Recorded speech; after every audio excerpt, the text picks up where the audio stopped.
د پکتیکا ولایت د کلیو د بیا رغونې او پراختیا ریاست وایي چې په دې ولایت کې د نږدې 1400 میلیونه افغانیو په لګښت پر شاوخوا 400 لویو او وړو پروژو کار روان دی چې له ډلې به یې ځینې په روان کال کې او یو شمېر لوی هغه به بیا په راتلونکي کال کې ګټې اخیستنې ته وسپارل شي.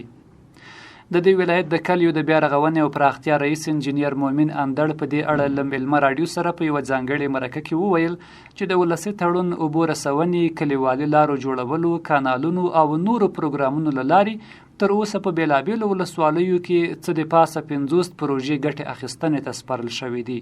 پکتیکا په مختلفو ولسوالیو کې د اوبو رسونې او سړک جوړونې او همداشان کانالونو جوړونې په شاوخوا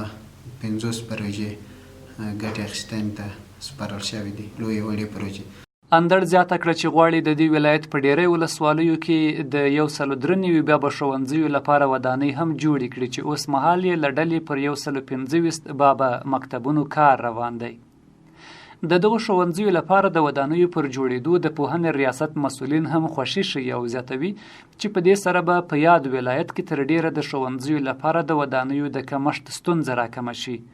د پوهنې ریاست د معلوماتو له مخې تر اوسه پکتیکا ولایت کې نږدې 60 سلنه ښوونځي ودانۍ نه لري چې له امله یې زده کوونکي تر شنه اسمان لاندې درسونه وایي. د کلیو د بیا رغونې او پراختیا رئیس همدارنګه وویل چې کارونه او پروژې ټولې د ولس په خوښه او غوښتنه پلي کیږي، نو له دې امله خلک د دوی له کارونو په بشپړ ډول خوشحاله او راضي دي. د پکتیکا ولسونه راضي دي، ډیری ولسونه، ځکه چې د پروژې مستقیما ولس ته کېږي، ولس پکې همکار ده، ولس ته مستقیمه ګټه رسېږي او ولس پکې په کار بوخته، نو ولس په مجموع کې د دغو پروژې له پلي کولو نه راضي ده، خوښ ده او خوشحاله. په ورته مهال یو تن پکتیکاوال ځوان علي محمد نظري هم وایي چې د نوموړي ریاست کارونه ښه روان دي او تر ډیره د پروژو په انتخاب کې له ولس سره مشوره کوي. نظري زیاتوي دغه ریاست د خپل کارونه نور هم پراخ کړي او د پکتیکا ولایت هغو سیمو ته دې هم وغځول شي چې تر اوسه پکې د رغونې کارونه نه دي ترسره شوي.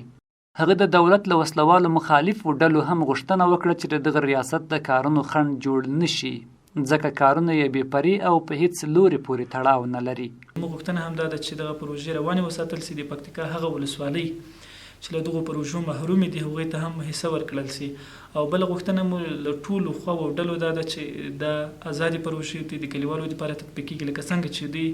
خیال ساتلی ورسره همکار دي، کار پر وړاندې ونه لري او پرېږدي چې د پکتیکا ټولو سیمو ته د کلیو پراختیا ریاست خدمات ورسیږي. د پکتیکا ولایت د کلیو د بیا رغونې او پراختیا رئیس هم وایي چې تر اوسه یې کومه ډله او یا کس د کارونو خنډ نه دی جوړ شوی او په ټوله معنا هڅه کوي چې خپل فعالیتونه په متوازن ډول د دې ولایت تر ټولو ولسوالیو ورسوي.